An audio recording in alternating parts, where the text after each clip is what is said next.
Should you quit your job for a remote work position? Here are 3 questions that will let you find out.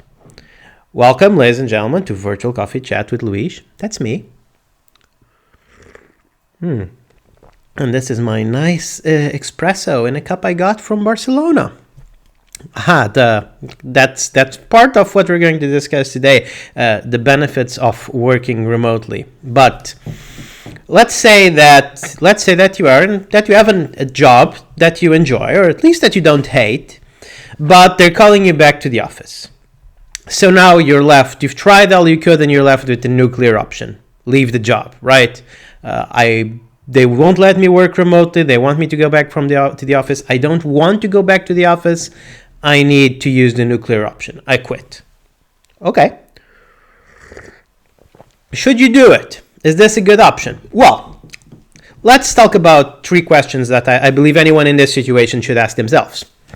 Number 1, are you going to enjoy what you're doing in your remote job? This is important, right?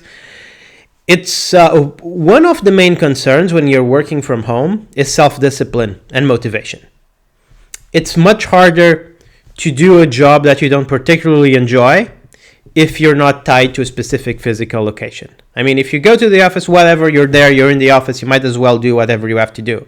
If you're at home and you're not engaged in what you have to do, you are going to be, drawn to so many other things that's going to be impossible to produce what you're expected to produce, and then the job probably won't last very long.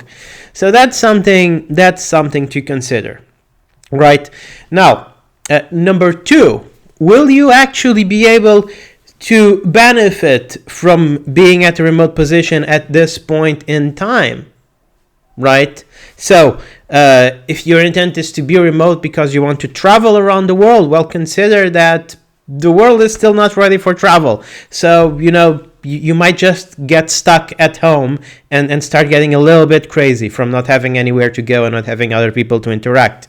So it's impossible. It's important to figure out if you get your remote job now, if you quit your job and you get the remote job you want, are you actually going to be able to enjoy the positives of it? Now, for some people, the answer may be yes. Let's say, for example, that part of why you want to be working remotely is that so you can spend more time with your kids. Okay, can do that even if you can't leave your town or country. So that would be an absolute yes. But what I'm saying is that you should consider it. Maybe this is not the right time, the best time to jump from your safe work to a remote career. Now, number 3, and this is obviously in case you don't already have a standing offer for remote work, right? Do you have 6 months of living expenses? The job market isn't as rosy as most remote-centered, medium try to tell you. There's not. I mean, in some industries there's a lot of people hiring, but there are also other industries that are a bit harder. It's still a crisis out there for most people, so I would say, unless you have a job lined up, please make sure that you have a nice, that's what I did, by the way, when I transitioned from my in-office job to my remote job. I made sure that I had a decent amount of living expenses covered, something around 6 months.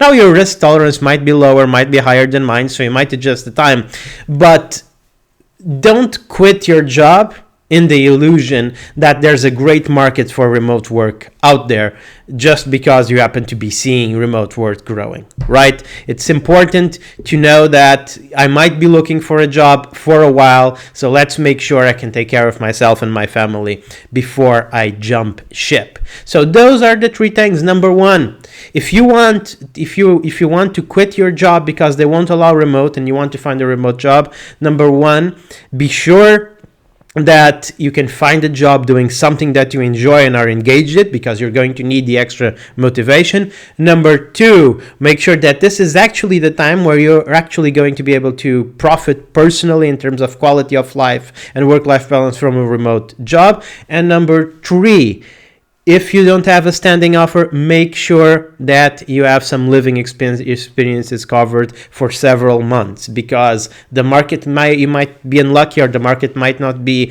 as rosy as the media makes it seem. So that's it. Those are the three things that I'm advising you to do here in Virtual Coffee Chat with Luis.